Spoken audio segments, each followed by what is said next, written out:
భారతదేశంలో అవినీతి మాత్రమే లేదు. ఇంకా చాలా సమస్యలున్నాయి. ఇక్కడ మార్కెట్ ఎకానమీ ఉంది. లిబరలైజ్డ్ ఎకానమీ ఉంది. ఈ లిబరలైజ్డ్ ఎకానమీ మన జీవితాల్లో క్రియేట్ చేస్తున్న చాలా గందరగోళాలున్నాయి. ఇక్కడ విద్య, వైద్యం గవర్నమెంట్ సెక్టార్ నుంచి ప్రైవేట్ సెక్టార్‌కి వెళ్ళిపోయి జనాలు చాలా సఫర్ అవుతున్నారు.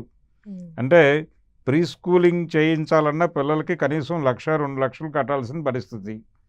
హాస్పిటల్‌కి ఏదైనా జబ్బుతో వెడితే ఎవరైనా నీకు ఇన్సూరెన్స్ ఉందా, ఆధార్ కార్డు ఉందా, లేకపోతే ఆరోగ్యశ్రీ ఉందా, ఈ ప్రశ్నలన్నీ అడిగి ఆ తర్వాత మాత్రమే జబ్బేమిటి అని అడుగుతున్నారు అక్కడ.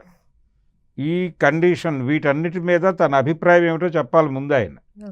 అలాగే కన్జ్యూమరిస్టిక్ సొసైటీలో అనవసరమైన వస్తువులు కూడా నిత్యావసర వస్తువులుగా ప్రమోట్ చేస్తున్నారు. అవి కొనుక్కోవడానికి ఈఎంఐల పేరుతో ఎరలేస్తున్నారు. అలా జనాల్ని బ్యాంకులకి ఈఎంఐలకి కట్టేసి బుల్డోజ్ చేసి చంపేస్తున్నారు. ఈ ఈఎంఐలు కట్టలేక ఆత్మహత్యలు చేసుకుంటున్న వాళ్ళు కూడా ఉన్నారు. కాబట్టి ఈ కన్జ్యూమరిస్టిక్ సొసైటీ చేస్తున్న హత్యలు, అలాగే ప్రజల బుర్రల్లో తప్పుడు విలువలు కల్పించి పిచ్చివాళ్ళుగా మార్చి సైకియాట్రిక్ పేషెంట్ల సంఖ్య పెరిగింది భారతదేశంలో. సైకియాట్రిస్టుల వ్యాపారం అద్భుతంగా ఉంది ఇప్పుడు ఇండియాలో.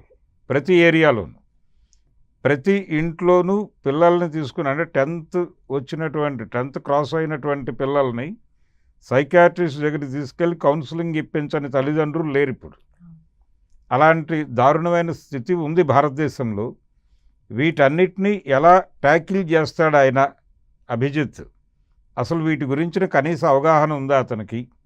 ఇది బయటకు రావాలి ముందు.